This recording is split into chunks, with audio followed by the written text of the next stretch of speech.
যদি আজিৰ এই পৰিৱেশ প্ৰদূষণ, পৰিৱেশ ধ্বংস, এনেধৰণৰ যি কাৰ্য, সেই কাৰ্যসমূহ আমি যদি নিৰন্তৰভাৱে চলাই যাওঁ, তেনেহলে কিন্তু আমাৰ যি আগন্তুক প্ৰজন্ম, সেই প্ৰজন্মই ইয়াৰ ফল নিশ্চিতভাৱে ভোগ কৰিব লাগিব।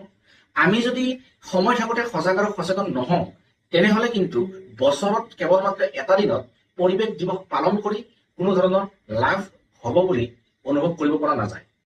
1972 চনৰ পৰাই বিশ্ব পৰিৱেশ দিৱস সমগ্ৰ বিশ্বতে পালন কৰি অহা হৈছে। তাৰ পিছতো কিন্তু সমগ্ৰ বিশ্বৰে যি পৰিৱেশ, সেই পৰিৱেশ ক্ৰমান্বয়ে বিনষ্ট হৈ গৈ আছে। গতিকে এক কথাত ক'বলৈ গ'লে বিশ্ব পৰিৱেশ দিৱস পালনৰ যি মূল লক্ষ্য আৰু উদ্দেশ্য, সেয়া কিন্তু সফল হোৱা বুলি আমি ক'ব নোৱাৰোঁ। বিশ্ব পৰিৱেশ দিৱস পালন কৰাৰ যি মূল লক্ষ্য আৰু উদ্দেশ্য, সেয়া যদি সফল হ'ব লাগে, তেনেহ'লে পৃথিৱীত বসবাস কৰা প্ৰতিগৰাকী লোকেই ব্যক্তিগতভাৱে সজাগ আৰু সচেতন হোৱাৰ প্ৰয়োজনীয়তা আছে।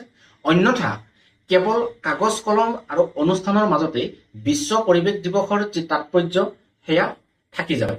কাৰ্যত বিশ্ব পৰিৱেশ দিৱসৰ কোনো সুফল আমি লাভ কৰিবলৈ সক্ষম নহওঁ। বিশ্ব পৰিৱেশ দিৱস যাতে সফল হয়, বিশ্বৰ যি পৰিৱেশ, সেই পৰিৱেশ যাতে সদায় সুস্থ হৈ থাকে, তাৰ বাবে কিন্তু আমি সদায় সজাগ আৰু সচেতন হৈ নিজৰ যিখিনি কৰ্ম, সেইখিনি কৰ্ম আমি কৰি যাব লাগিব। পৰিৱেশ ৰক্ষাৰ ক্ষেত্ৰত সকলোৰে সমান দায়িত্ব আছে।